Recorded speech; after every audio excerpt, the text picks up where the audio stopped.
And welcome back to the show. My first guest tonight can be seen on House Husbands as the character Gemma Crab. Please put your hands together and welcome the lovely and talented Julia Morris, everybody.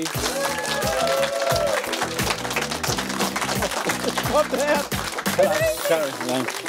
How are you? You've got to do twice like that, I think, don't Really? you? Because, well, you're a lady. Oh, I like it. You weren't always a lady. No, that's very true. I grew up in Gosford, so there's not a lot of... You can't help that, can you?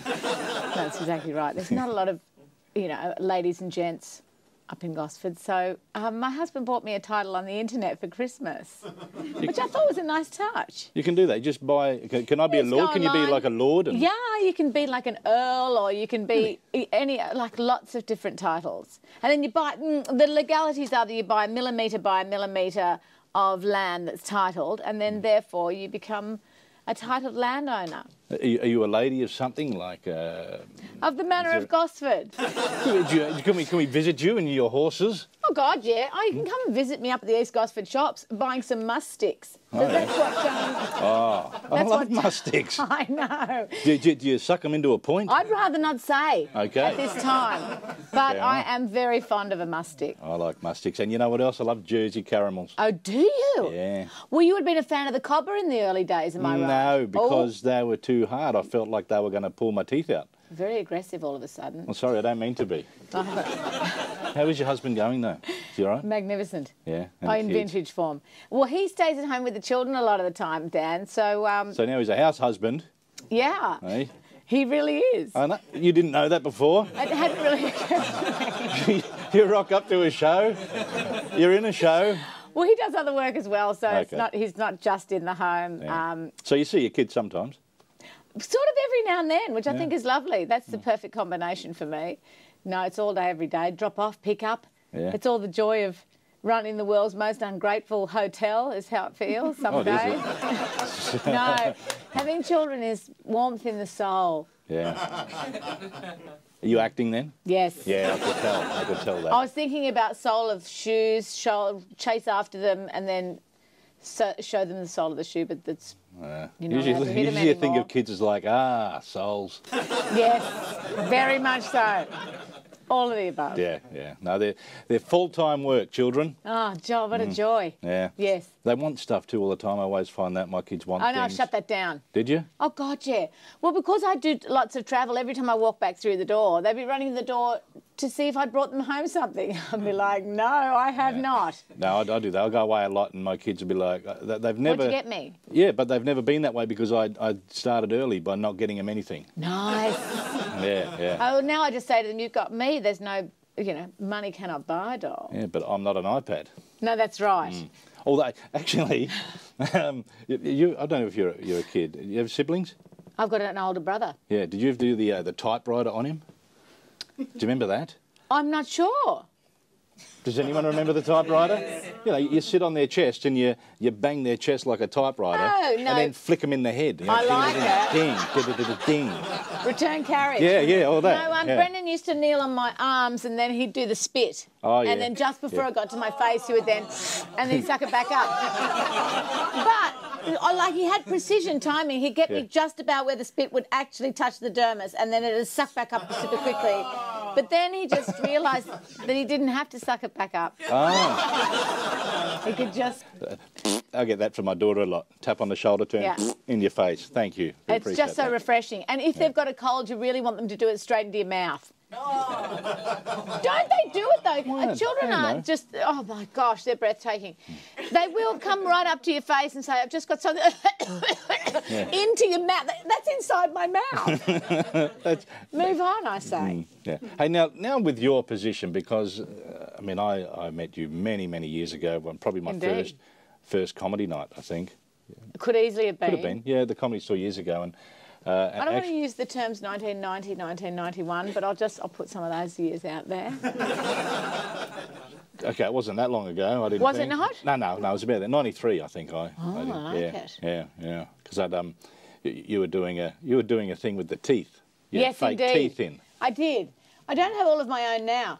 But then a friend of mine was a dental technician and she made me a full set of really excruciatingly bad teeth. So I just very quietly slipped those in come on stage with crazy teeth. It was amazing at the time. But they look good. They were authentic. I mean, I didn't know they were Yeah. authentic now dentures, but Yes.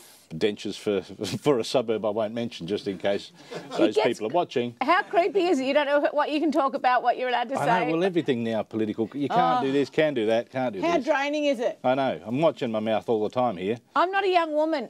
Obviously, there's a lot of things in my brain. As the Rolodex goes around, things are going to spurt out every now and then. Yeah. Because of your work now, you've travelled a fair bit and you've had the chance to meet a lot of different... I mean, this is me now talking to you again. You've had the position, I guess, where you've been doing things, meeting other people and celebrities. Have you ever been like, wow, look at that person, and then been so in awe of them that you've stuffed up, or... You always say the wrong thing. That's part of the exchange. Because you don't want to meet your heroes, do you? There's nothing worse than meeting your heroes. You will be tongue-tied. You will say the wrong thing at the wrong time. Or you'll say something that doesn't make sense, or trying to make them laugh and get into trouble. It's so hard meeting your heroes. And it's also that their expectation isn't the same as yours. Not at all. And then there's the complete flip side of the coin, where it's a total success, like meeting Dawn French and getting to work with her last year. Is not only something I've been wanting to do my entire life, but then when I got to spend time with her, she was every single thing on the tick list that I really, in my dream world, I wanted her to be. It was so amazing to spend time with. But then there's other people that you approach and you're like, oh, God, I wish I hadn't have bothered. Who were they? What do you think? No, tell us in the break. A younger woman would remember. Oh, yeah. Now, I know you. What did you do with Tom Cruise? Did you do something with him? Yes, I did. Look, I was, I know, it's not ideal though. I was invited to one of his film premieres, and I just made a horrific mistake. Walking up the red carpet, the crew that were there were interviewing all sorts of people. And first of all, I didn't realise that Tom Cruise was even there that night. It was in London. A lot of people miss him. And that's it. So up comes this kid, he bumps into me, keeps running, and then a security guard came up and said, you need to back off Mr. Cruise. I was like, what? That little kid? And he said, yeah, you need to step down. Step down. I'm like I'm stepping up on Mr. Cruise. Mr. Cruise will know if I'm stepping up. And so I got so grumpy that I was told to get back by the security guards. And I went further up the carpet. And oftentimes, you know, I've done so many different jobs in television that you'll often send things down the barrel just to make the editor laugh. Yeah. That gives me joy.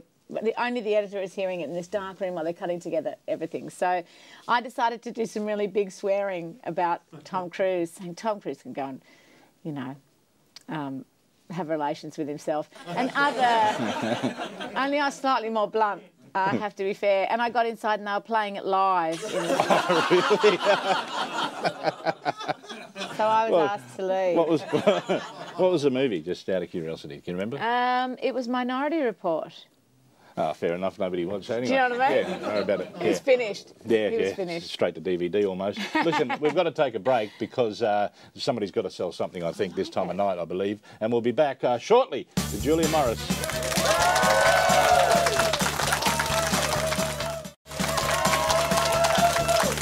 All right, welcome. I think your applause ran out before I was going to start, but that doesn't matter. Now, Julia, because we've got lots of sponsorship and things, I'm going to ask you some questions. I'll just get this between my legs, and you get to keep this. Wow. If you get these questions right. Okay. There's not much pressure on you. I'll give it a shot. Easy questions, okay? And then the audience, you can play along too if you like. I'm going to need some help. You won't need help. Okay, can you tell me, right, question number one, who is International Rescue's London agent? Who is International Rescue's London agent? That's good. That's a good interviewing technique, to repeat the question. And Parker used to say, go. You rang my lady? My lady. Yes. So who is the London agent? Would you know? Penelope. Bingo! There you go. You might sort of get a drift of how these questions are going to go but now. we may or may not get there. Do you know who is? Oh gosh.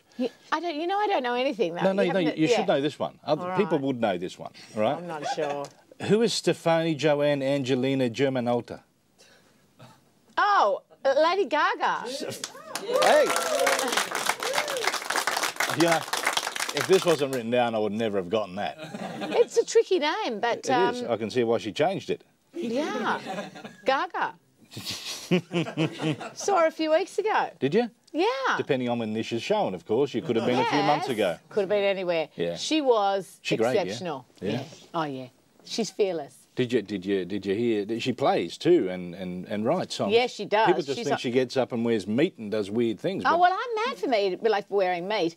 But she, she's extraordinary. Like, she has like 55 different vocal registers. I thought you were going to say she was 55. No, she's not. No, and she looks good for 55. You couldn't tell. That's how good her Botox doctor would be if she had it. Yeah. All right. What type of dog was Lady in Lady and the Tramp? Oh, it was a King Charles. Who?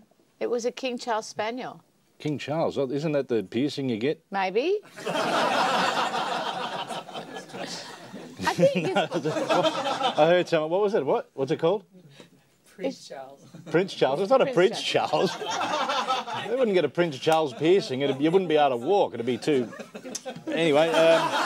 It'd be too stupid. Yes, it would be. What did you say? It was a golden cocker spaniel? No, I think it's a King Charles. No, did you say golden cocker spaniel? Yes, it's a golden cocker spaniel. Yeah, it is too. How's that? There you go, too. Oh. Was it?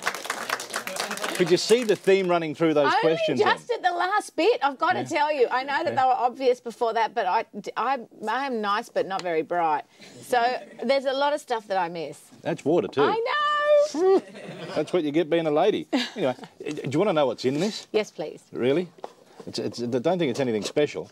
It could be anything, and I will love it. It's just an empty one of those. It's perfect. Isn't it? I love it. But you get to keep that. Look at that. I am delighted with that. Thank you so much for your kindness. Well, thank you for coming in. It's been an absolute pleasure catching up with you and talking what we might call shit. I know I've been talking a bit of it, to be fair. No, that's fine. Thank you very much for coming in. It's great to see you again. Oh, please thank Julia Morris, everybody.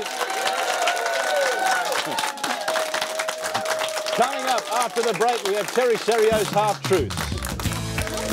You should see it.